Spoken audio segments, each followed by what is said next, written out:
Bienvenue sur le monde francophone, le podcast qui explore les dynamiques culturelles, politiques et sociales du monde francophone.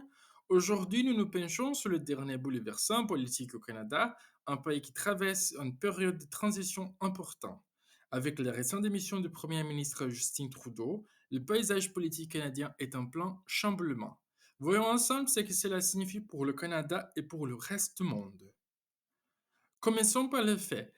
Le 6 janvier dernier, après des semaines de pression interne et des sondages en chute libre, Justin Trudeau a annoncé sa démission en tant que chef du Parti libéral. Pendant près de 10 ans, il a incarné la politique progressiste au Canada, défendant des valeurs libérales et la diversité à l'échelle internationale. Mais après 9 ans au pouvoir, l'image de Trudeau s'est ternie. Son gouvernement est critiqué pour son incapacité à gérer l'inflation croissante, une crise du logement qui s'aggrave, des services publics sous pression. Ces problèmes ont considérablement sapé la confiance du public, place les libéraux à plus de 20 points derrière les conservateurs dans les sondages récents.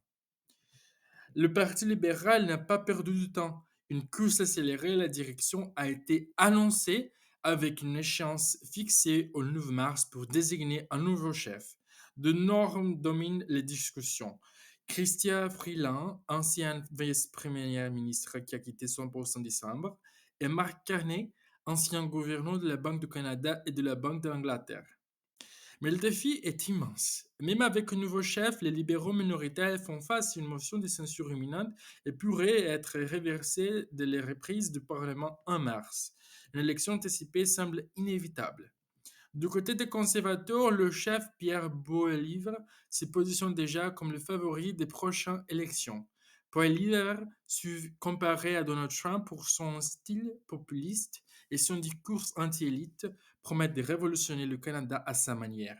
Son accession dans les sondages coïncide avec ce soutien au mouvement des camionneurs anti-vaccins en 2022 et il a depuis attiré un large soutien parmi les électeurs mécontents. Les sondages actuels placent son parti à 44% des intentions de vote, un avantage massif. Les Canadiens ont assez des élites qui ignorent le besoin et je suis là pour leur rendre le pouvoir. C'est ça l'extrait d'un discours de Poilievre. Alors, ce qui signifie tout cela, la démission de Trudeau, une nouvelle ère d'incertitude pour le Canada. Si les libéraux n'arrivent pas à remonter la pente, un gouvernement conservateur dirigé par le pro-l'hiver pourrait bouleverser les politiques progressistes qui ont marqué les dernières années.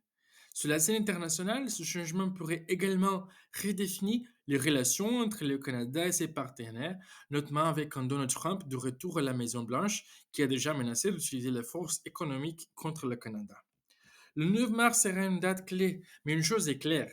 Le Canada entre dans une période de profonde transformation politique, sociale et économique. C'est tout pour aujourd'hui sur cette actualité brûlante en provenance du Canada. Restez connectés pour suivre cette transition politique majeure et ses implications. Merci de nous écouter aujourd'hui et à bientôt pour un nouvel épisode de Le Monde francophone. À très vite.